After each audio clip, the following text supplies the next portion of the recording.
Welcome back, everyone, to the After the Scales podcast, episode 50, presented by DJD Graphics. I'm Jacob Dove of Phenom Motorsports, along with Sean Blight of Canadian Racing Tours. And on today's episode, we have the 9-time champion, Mr. Lernerville himself, AJ Flick, out of Apollo, Pennsylvania. AJ, thanks for joining us on the podcast tonight. Yeah, like we said before, thanks for working around my schedule here. It means a lot. Happy to talk to you guys. So we wanted to congratulate you on a great 2024 season. Obviously, you had 46 starts, 11 wins, 28 top fives, 34 top tens, 2 championships with Lernerville Speedway and Tri-City in Pennsylvania. Just talk about your season overall. Obviously, I'm sure you're stoked about how well you did again this year and kind of carrying the momentum into 2025. Yeah, I mean, there's pretty much only one race that bothered me, and that was losing a car at Port Royal for the Kaufman Classic. That set us back for a little while. Took us probably till June or July to recover from that, but we were good to go after that. And basically, locally, we just took off like we had the past couple years, and had a lot of success at Lernerville. We were quick at Mercer every time we showed up, fast at Tri-City every night. We struggled a little bit at Sharon, but since they switched to the new tires, it's been like out for us for some reason. We hit kind of a dead spot in the middle of June and July where we just couldn't find speed no matter what we were doing, but ended up getting it turned around, and we're able to stay up front and win championships and win more races. I didn't want to start off on a rough note, but you brought up the race at Port Royal. I was actually there, the Keith Kaufman, when a bunch of cars just piled into turn one of the first lap. For someone like you running your own stuff on a limited budget, I saw you tweeting about it last night a little bit, or maybe it was 2 nights ago, something like that.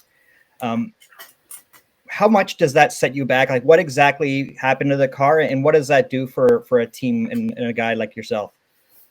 Well, it basically junked everything. Even the motor was damaged, and we had to send it out to get looked at. But I've told people this all year long that ask me about the situation. Like, I'm not upset about losing the car. It's racing. It's going to happen. What I was upset with the most was over the situation on how it happened. First lap, quarter lap, first straightaway, barely even got to the green flag. Track is stupid fast. So you know that if an accident happens, it's going to happen quick and it's going to be dangerous. I don't want to say deadly or anything, but that risk is always possible, and the damage is going to be multiplied because of how quick the speedway is. And if you're running for the win, coming to the checkered and something like that happens, it's racing, you know. But for a wreck like that to happen on the start was just stupid on so many levels. And I know I'll probably make the mistake at some point in my life, but I hope I don't. So I don't know. Lance got hurt in that deal, and if you saw pictures of Jeff Halligan's car on the front stretch or in the middle of turn one on the front page of Aerial Auto, the car was just destroyed. The cage was ripped apart in pieces, and luckily he was okay. Luckily I was okay, but it was just so unnecessary on so many levels. So it is what it is. You can't go back and change it, but we had to recover from it, and it altered what our traveling plans were for the rest of the season. And I had to call and order a car from Maxim to replace it. We didn't get it till August or so, and that's when we were able to get a second car back together. And but by then we were so far wrapped up in points at 2 or 3 different racetracks, and the Fast Tour was coming in our area, and then we got the call to run the 71 from Bernie with Indy Race Parts. It was just, there's a lot going on.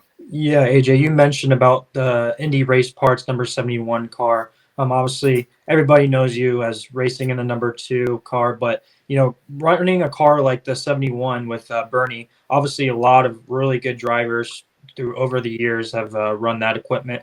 Kind of talk about that deal and how it came about, and just the experience running for him and getting the win with Bernie as well. Yeah, quite honestly, it was just a dream come true in a way.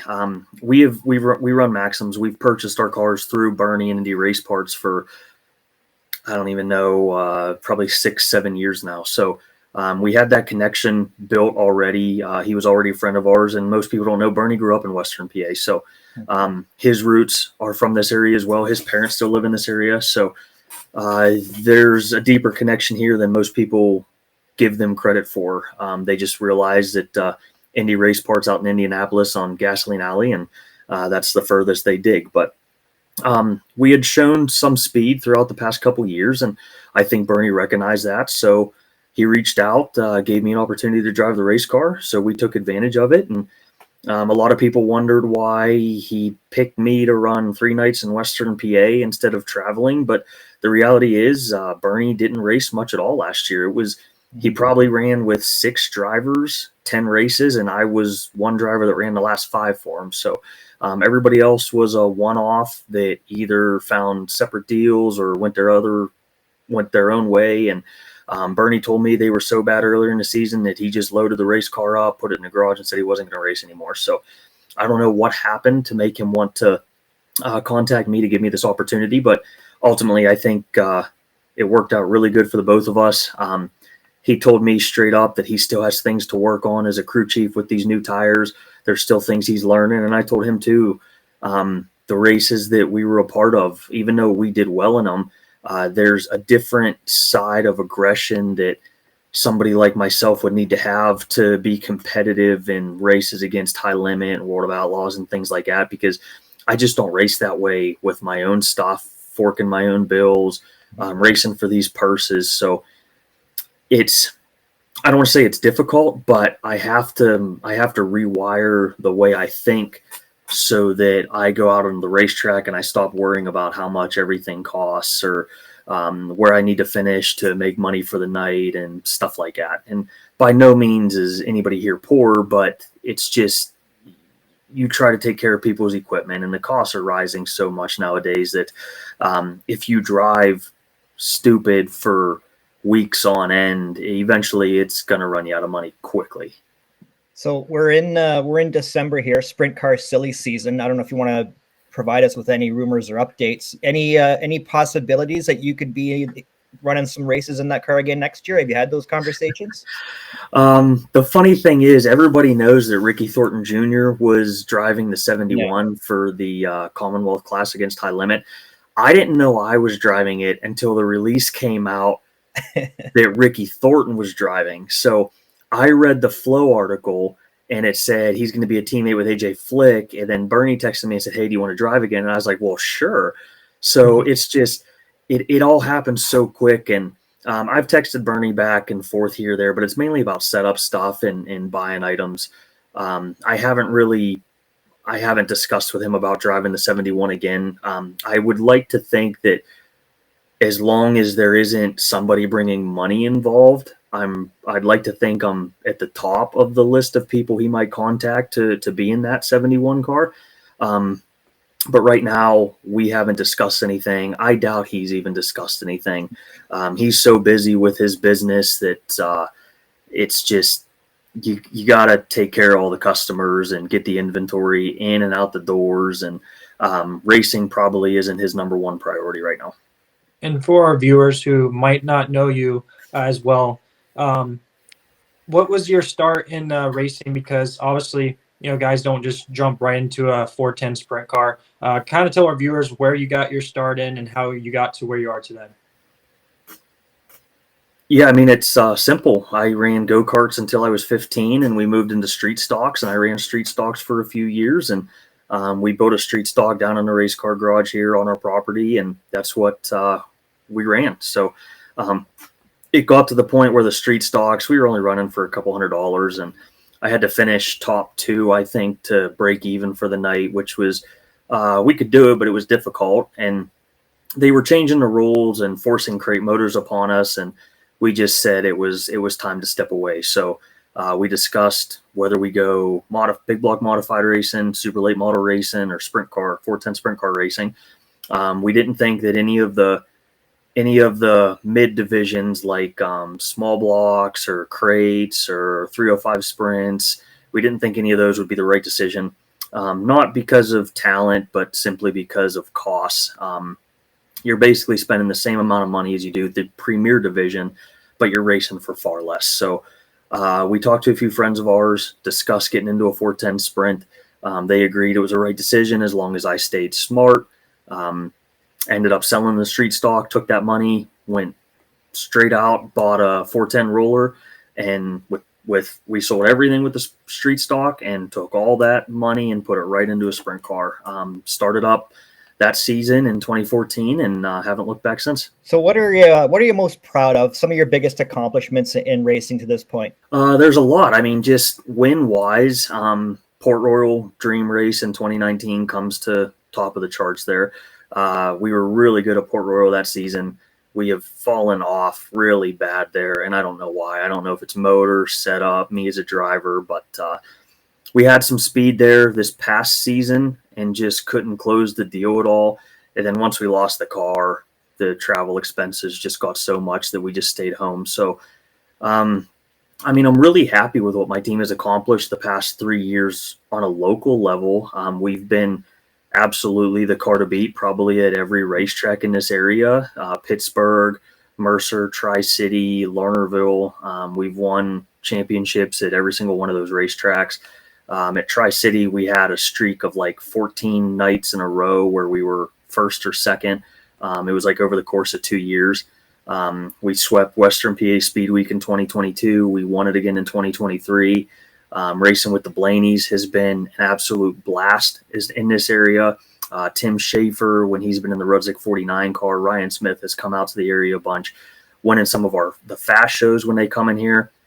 4,000 at Tri-City earlier in 2024, and then winning the 9,000 plus lap money that we won for Bernie in the 71 at Mercer in August. I mean, there's a lot that I'm thankful for. The fans, my crew, my partners, everybody that's associated with the number 2 team. I wouldn't be able to do this without them. There is zero doubt about that. So, I mean, I could talk. It's not just about wins and stuff too. You know, guys, there's a lot of things that I'm proud of, whether it's passing a ton of cars and finishing second or third, or there was a night at Sharon that we sucked in 2018 and we hit something on a setup and it changed my career around. So it was just something that felt comfortable for me, and we started using it at every racetrack we went to, and it's worked every day since 2018 when we found it at Sharon. So there's just a lot of things that I'm thankful for that doesn't even have to relate to wins or championships.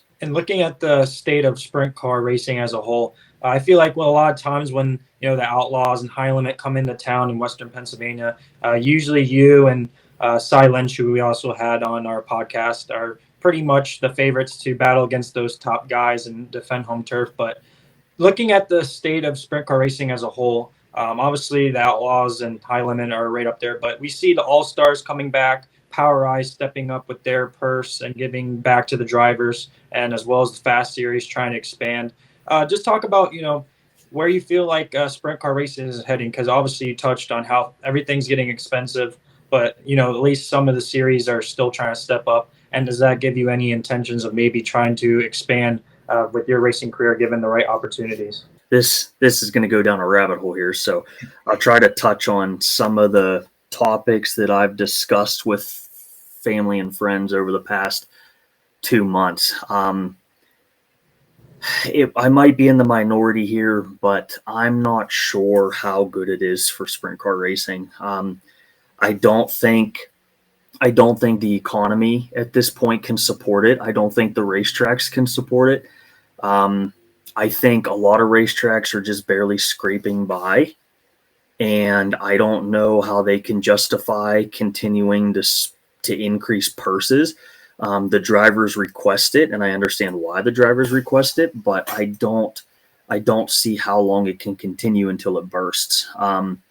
Jeremy Elliott put a 90 at 9 out on his YouTube channel that goes into far better detail explaining the situation, and I listened to it, and I 100% agree with his entire situation.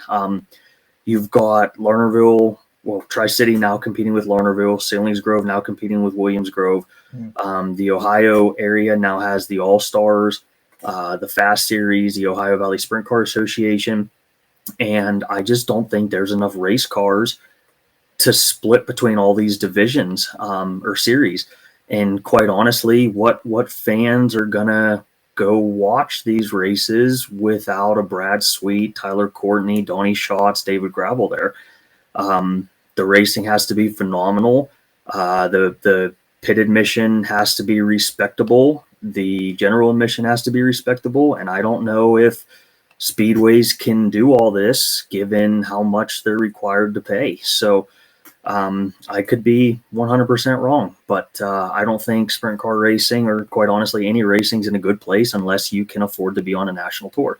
If you can afford to be on a national tour and money isn't an option to you, then you can make a ton of money in racing. But right now, on the local level and a lot on the regional level, I'm fearful of the future, quite honestly. I do think I looked at some things with the Power I series and what they're doing there with Kevin Newton's Honest Abe Roofing, and I do like some more of the incentives for that series. I don't know what the travel cost would be because, quite honestly, I wouldn't be able to afford doing it. It's 8 states west of us, but either way, I mean, it's Power I right now, from what I saw for this upcoming season, has the greatest incentive to race with the best pay, the best points purses, along with the most incentives and I guess driver rewards to reward you for being a part of the series. Obviously, if you ignore Outlaws and High Limit, but I tell everybody it's December 4th. There's still 4 months of information and drama to come out here before I have to make a decision on what I'm doing. And I might make a decision, and then 2 days later, I get lucky and find $1 million sponsor, and I can go do whatever I want. So that's a pipe dream, but who knows? Maybe it'll happen. All right, so let's continue down this rabbit hole because Jacob brought up the All-Stars coming back, and I don't know if you have any more information than any of us have, but we just heard that they're coming back, and we haven't heard anything beyond that. For someone like yourself, what would make that a successful series? How would that work for some of the smaller teams? Like if you could create your own sprint car series, if someone said, "Hey AJ, give us some ideas," what would you like to see? I don't know how to answer that question. Fair enough. You obviously, there's just so much that needs to be involved, quite honestly. You can't travel all over Kingdom Come. I understand the All-Stars are regional, but they went to Iowa and then the whole way to New York and then down south in Florida that had show-up points and things like that. And I don't mind any of that, but when you're traveling 6 states south to race for $10,000 and it's only $700 or $1,000 to start, like there's only 3 or 4 people there that are going to make any money, and it's the guys that are winning. Yeah. So you have to run top 5, and when you run against those series, it's freaking hard. And I'm not saying we couldn't do it, but to do it consistently enough to make the money we need to continue is almost impossible. You need to be in a situation where you have enough funding behind you to run these series, to get your experience, so that when you don't need the funding, you can make it through racing. I know that's not how a lot of people look at it. It's the simple mentality to make $1 million in racing, you start with 2 million, but I don't have 2 million. I don't even have 1 million. So I have to race the way that my team permits. And quite honestly, if that means I use lesser equipment than what Outlaws and High Limit has, then so be it. Now, that makes my job almost impossible when I race against those guys because we have to qualify up against them, and we're just outclassed on almost every level. So I'm not making excuses, but it's just the reality of things. People see a shiny, pretty car and they think everything's brand new and the same as what David Gravel's team has, and it's just not the case. So if I was to create my own series, if I had unlimited funding, I think drivers should get free pit passes, maybe 1 or 2 for the crew. Start money needs to increase. I mean, I don't even think that winning money needs to be as drastic as what it is sometimes.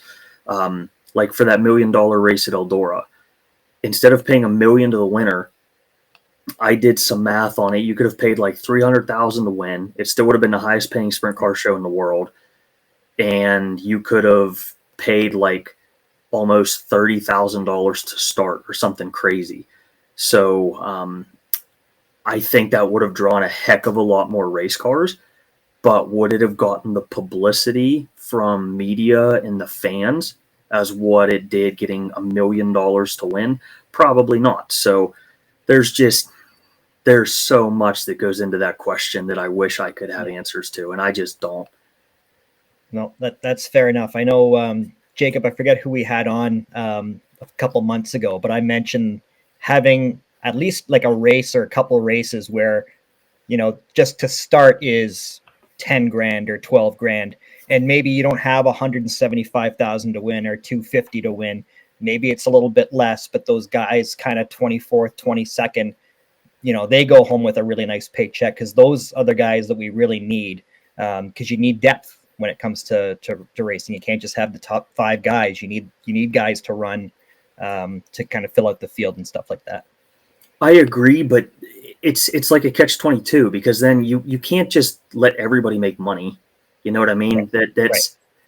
If everybody makes money, then everybody would do it. You can't just get $5,000 for finishing 24th out of 30 cars that showed up for the night. That's just not plausible, and that's what I mean. Racetracks can't afford to do that. So there's got to be some tug and pull in certain ways, but like there's things that companies and tracks and stuff I think could do outside of purses that would make life easier for racers than just increasing money. I was watching one of the high limit shows, and the winner of the high limit heat race got a free tire. Like, why? They're already probably one of the top 10 teams at the Speedway. If they start on the pole, that means they qualified in the top 2 of their group. So why are they the ones getting the tires? Why isn't the guy who maybe missed the transfer by 1 or finished 7th or 8th getting it? Now, granted, that could be like a Tyler Courtney if he's having a bad run, but the reality is maybe that happens 1 out of 100 times, So the guy who's finished in 6th, 7th, and 8th are probably the local racers who showed up to support and try and make the show that day. But the way racing is right now, Hoosier doesn't want to give tires to people that finished 8th in the heat race. They want to give them to the people that won and that are getting the interviews and stuff like that. So, I mean, quite honestly, the rich get richer, and it's a very bad mentality to have in racing, I think. And one of the best events I've ever been a part of was Port Royal's Dream Race, and you would go there every year, and Port Royal did an incredible job gathering items and all kinds of things to give away. Axles, tires, season passes, all kinds of stuff. Jacob's ladders, carbon fiber wing caps. They did all kinds of stuff. Shock discount codes. So when you went to the Speedway and you went to pull your pill, they would let you pull 2 envelopes.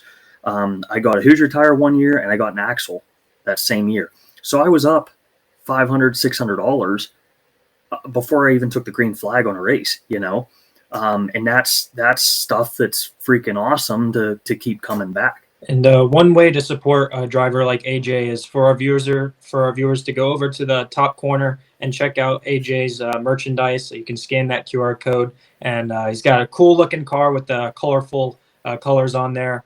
Before we end the show, AJ, we usually have a rapid fire segment presented by DJD Gear. Let Sean take it away with the questions. Hit me. All right, here we go. We got 10 questions for you. All right, so we've been talking a lot about budgets. If you had an unlimited budget, World of Outlaws, high limit, or would you do a pick and choose? True outlaw schedule. I'd go wherever I wanted to go, whatever tracks I wanted to go to. What is the most underrated track in central or western Pennsylvania or Ohio? Path Valley. What's one track you haven't raced on that you would love to?